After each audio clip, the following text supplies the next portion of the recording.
So Brad and Megan's first date happened to be at Chuck E. Cheese. Among a few other locations that night along the way, Brad was living in Waterford and Megan was still living in Ohio. Megan had seen a picture of Brad online, and it just so happened to meet a certain criteria of some previous conversations between her and some friends. The picture included a guy, his dog, and a big red truck. It just so happened that both their schedules had finally aligned to be able to go on an official date. And from what they both could tell, the date was going well because neither of them wanted the night to end. Over time, Megan took a job back in Michigan. There was still some scheduling and some distance that interjected into the relationship, but the relationship continued to grow. But what they both knew right away was that they were going to marry each other.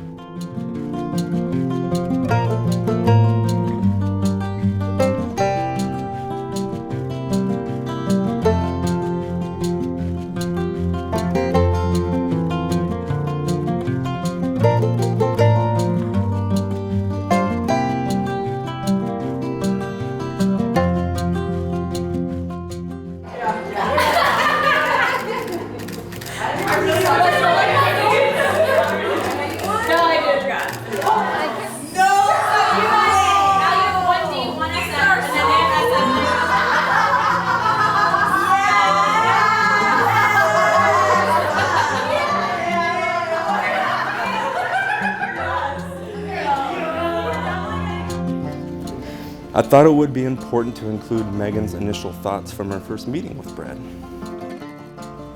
And I quote, "I got immediate butterflies, and then you hugged me, and you smelled so good,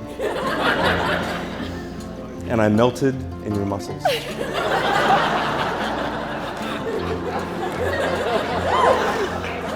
Who doesn't? Who doesn't?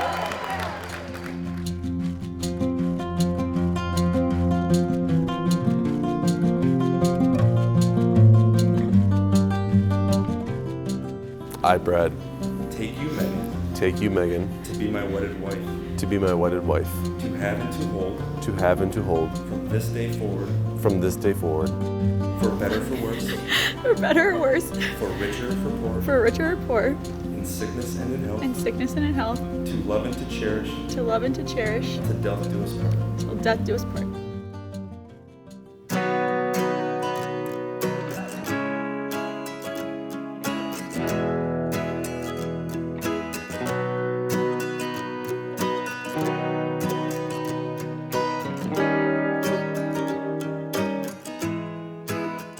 She was the first one to get a cell phone.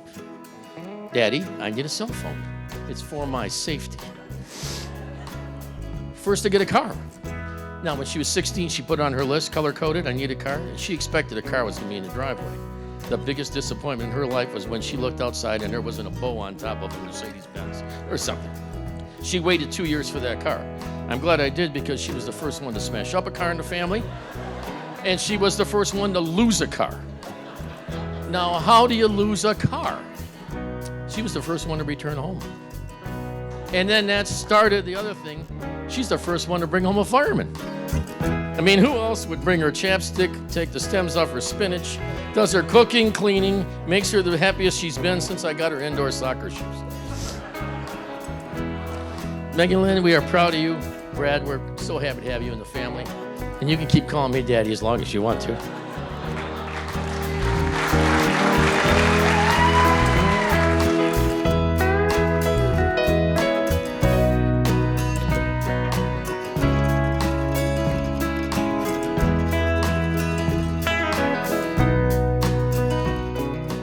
The three of us were in the car driving to the movies. I noticed her staring at her phone more than usual and asked who she was messaging. To my surprise, she said it was this guy she met. Now, as most of you know, Megan is the life of pretty much any party she walks into, but she doesn't tend to wear her emotions on her sleeve like I do. I'm the emotional sister.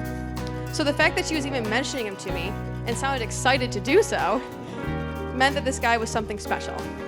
And when I met Brad for the first time on New Year's Eve and recovered from my own shock of seeing his biceps,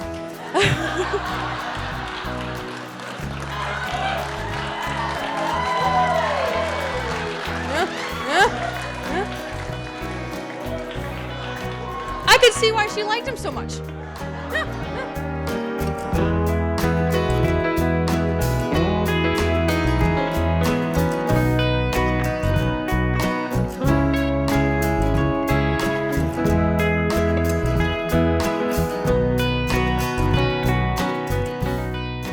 We truly love Brad for filling in the gaps where Megan lacks.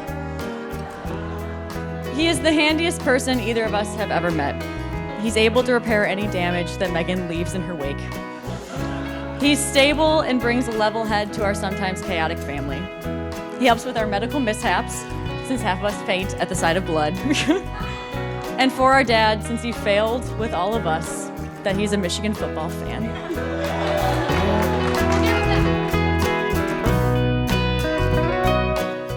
Brad, you know I like to keep things short and sweet. Dude, you're an amazing man. I'm humbled and honored to be here. You're gonna be an amazing father, amazing husband. I'm so happy you found love. And Megan, she's a beautiful person. You'll never meet anybody like her. Just don't forget you bleed maize and blue, not green and white.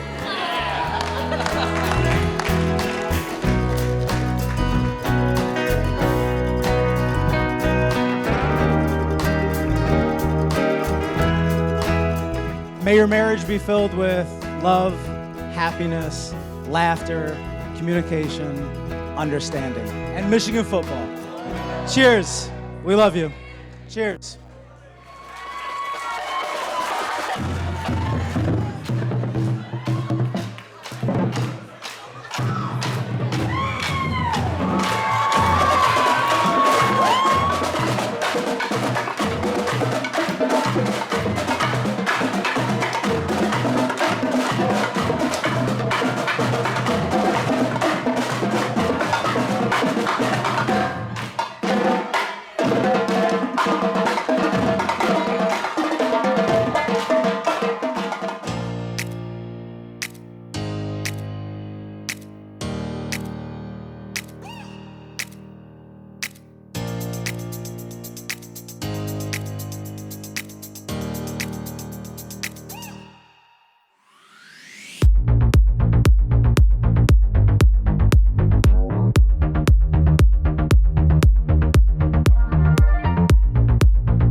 I pronounce you husband and wife.